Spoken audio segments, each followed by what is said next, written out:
করিম তার গর্ভবতী স্ত্রীকে নিয়ে রাস্তার মধ্যে হাঁটছিল। এমন সময় তার স্ত্রী বলে ওঠে, আমার শরীরটা যেন কেমন করছে, একদম ভালো লাগছে না। তোমাকে ওই কবিরাজের কাছে নিয়ে যাই। আমাদের গ্রামের কবিরাজ ওই গুহাতে থাকে। আর একটু বাকি আছে রাস্তা, চলো তাহলে সেখানেই যাই। এরপর করিম তার গর্ভবতী স্ত্রীকে নিয়ে কবিরাজের গুহায় যায়।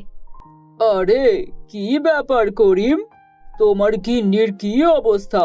কয় মাস চলছে? আমার স্ত্রী কেমন যেন অসুস্থ অনুভব করছে। আপনি দেখুন তো, কোথাও কোনো সমস্যা হচ্ছে কিনা। করিমের গিন্নি ব্যথায় ছটফট করতে থাকে। তুমি বাইরে গিয়া বসো, আমি দেখছি। এরপর কবিরাজ করিমের গিন্নিকে ভালো করে পরীক্ষা নিরীক্ষা করে। কিছুক্ষণ পর বাইরে এসে করিমকে বলে,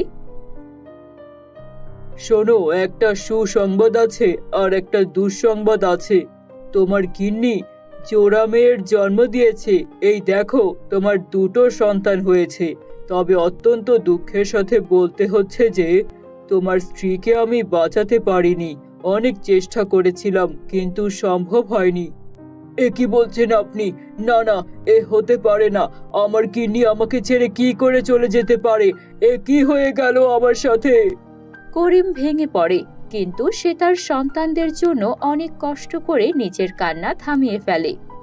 চিন্তা করো না, এখন থেকে আমি তোমাদের মা, আমি তোমাদের বাবা। তোমাদেরকে তোমার মায়ের কমতি অনুভব করতে দেব না।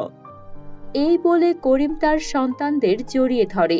এভাবে কয়েকদিন চলতে থাকে, কিন্তু করিমের জন্য ঘর সংসার সামলিয়ে আবার বাইরে কাজ করে দুটো মেয়ে পালা খুবই মুশকিল হয়ে গেছিল। না, এভাবে তো চলবে না। আমি বাইরে কাজ করতে গেলে ঘরের কাজ হবে না। আবার বাইরে গেলে আমি কি করে আমার সন্তানকে দেখে রাখবো? ওরা তো এখনো ঠিক মতো কিছুই করতে পারে না।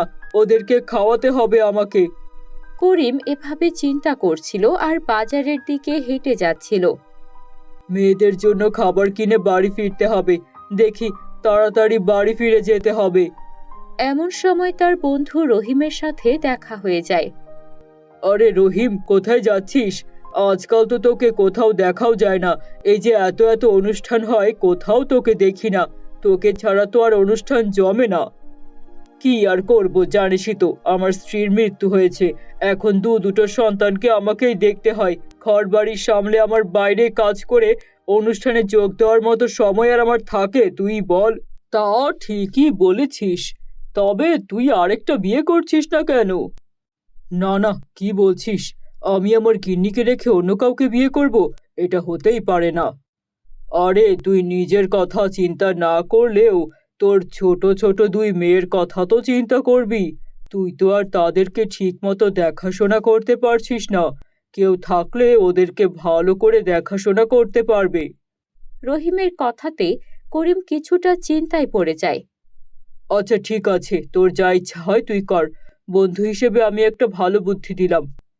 এরপর করিম আবারও বাজারের দিকে হাঁটতে থাকে আর চিন্তা করতে থাকে। বন্ধু তো পুরোপুরি খারাপ বুদ্ধি দেয়নি। এটা করলে তো ভালোই হয়। আমার ঘর সামনে রাখার জন্য একটা মানুষ পেয়ে যাব। আর আমার ছেলে মেয়ে দুটোকেও ভালো করে দেখে শুনে রাখতে পারবে। করিম চিন্তা করে দ্বিতীয় বিয়ের পরিকল্পনা করেই ফেলে। সে পাশের গ্রাম থেকে একটা মেয়েকে বিয়ে করে আনে। সেই মেয়ের নাম ছিল লতা। তোমাকে আমি আগে থেকেই বলে দেই, আমার গিন্নিকে আমি অনেক ভালোবাসতাম, এখনো বাসি। আমার গিন্নির মৃত্যুর কারণে আমি তোমাকে এখানে এনেছি। আমার সংসারটা দেখে রাখবে আর আমার এই দুই সন্তানের যত্ন নেবে। এতটুকুই তোমার কাজ। এর বেশি আমার আর কোনো চাওয়া পাওয়া নেই। তার পরিবর্তে তুমি যা চাইবে আমি তোমাকে তাই দেব। চিন্তা করো না স্বামী, এখন তো আমি এই বাড়িতেই চলে এসেছি। আমি থাকতে তোমার আর কিসের চিন্তা। এভাবেই দিন চলতে থাকে। দুই সন্তানও বড় হতে থাকে। একদিন করিম এসে সবাইকে বলে, আমাকে কাজের জন্য এখন পাশের গ্রামে যেতে হবে। তোমরা নিজেদের মধ্যে কোনো ঝগড়া বিবাদ করবে না, মিলেমিশে থাকবে। আরে স্বামী, তুমি চিন্তা করো না তো, আমি আছি তো। এরপর করিম তার সন্তানদের বিদায় বলে কিছুদিনের জন্য ওই গ্রাম ছেড়ে পাশের গ্রামে চলে যায়। করিম গ্রাম ছাড়ার সাথে সাথেই তাদের সৎমা লতার আসল রূপ বেরিয়ে আসে। কি রে, তোরা এখন এখানে বসে বসে কি করছিস? যা, ঘরের যত কাজ আছে সবগুলো করে ফেল। আর আজকে থেকে খেলাধুলা একদম বন্ধ। কোথাও যেতে হলে আমাকে জিজ্ঞেস করে যাবি। কিন্তু ছোট মা, হঠাৎ করে তোমার কি হয়ে গেল? আমরা তো ঘরের কোনো কাজই পারি না। আর আমরা খেলাধুলা না করলে কি করব? আমাদের যে খেলতে অনেক ভালো লাগে। ওরে বাপ রে, মুখের ওপর বড় বড় কথা, একদম কথা বলবি না। তাড়াতাড়ি যা, ঘরের কাজগুলো কর। আর তুই এখানে কি দেখছিস? যা, নদী থেকে পানি নিয়ে আয়। করিমের দুই সন্তান কিছুই বুঝতে পারে না তাদের সৎমা হঠাৎ করে তাদের সাথে এমন ব্যবহার কেন করছে। এভাবেই দিন চলতে থাকে। যখন বাড়িতে করিম থাকতো না, তখন তার স্ত্রী লতা করিমের দুই সন্তানের উপর অনেক অত্যাচার করত, ঘরের কাজ করাতো। কাজ শেষ করতে আর কয়দিন লাগে শুনি? তাড়াতাড়ি আমাকে সাহায্য কর। তোরা রান্নার কাজটা কবে শিখবি শুনি? আমি একা একা রান্না করে তোদেরকে খাওয়াবো? এক মাকে খেয়েছিস, এখন আমাকে খাটিয়ে খাটিয়ে মারতে চাইছিস? এভাবে কেন বলছো ছোট মা? আমরা তো তোমাকে সব কাজে সাহায্য করি। আমরা তো ছোট, একটু তো ভুল হতেই পারে। তুই যে ছোট একটা মুখ দিয়ে যখন কথা বের করতে পেরেছিস, তখন আর তুই ছোট নেই। আমি যা বলছি তাই কর। আর শোন, কাল থেকে রান্নার সব কাজ তোরা করবি। এই চুলার আগুনের তাপে আমি দেখতে কালো হয়ে যাচ্ছি। তোদেরকে কষ্ট করে রান্না করে খাইয়ে খাইয়ে আমি আমার রূপ নষ্ট করব? এটা হতেই পারে না। এরপর পরের দিন কথা মতো দুই বোনকে দিয়ে রান্নার কাজ করাতে থাকে। বাবা বাড়িতে না ফিরলে হয়তো আমাদের ওপর অত্যাচার হতেই থাকবে। ঠিক কথাই বলেছিস। তবে বাবাকে আমরা কি বলবো?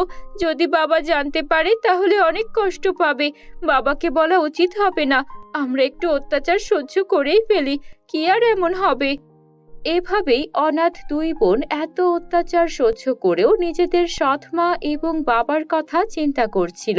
এভাবে আরো কয়েকদিন চলতে থাকে। একদিন হঠাৎ করে রান্না করতে করতে আগুন লেগে যায় ছোট বোনের হাতে। ও বাবা গো, ও মা গো, গেলাম গো, আমার হাতে তো আগুন লেগে গেছে। ছোট মা, বাইরে বেরিয়ে এসো, দেখো আমার বোনের হাতে আগুন লেগে গেছে, আমি নেভাতে পারছি না। আরে কত ঢং, দেখি দেখি, একটু পানি দে, তাহলে ঠিক হয়ে যাবে। অনেক চেষ্টার পর হাতের আগুন নেভানো সম্ভব হয়। শোন, এই কথা যদি তোর বাবার কানে যায় তাহলে কিন্তু খবর আছে।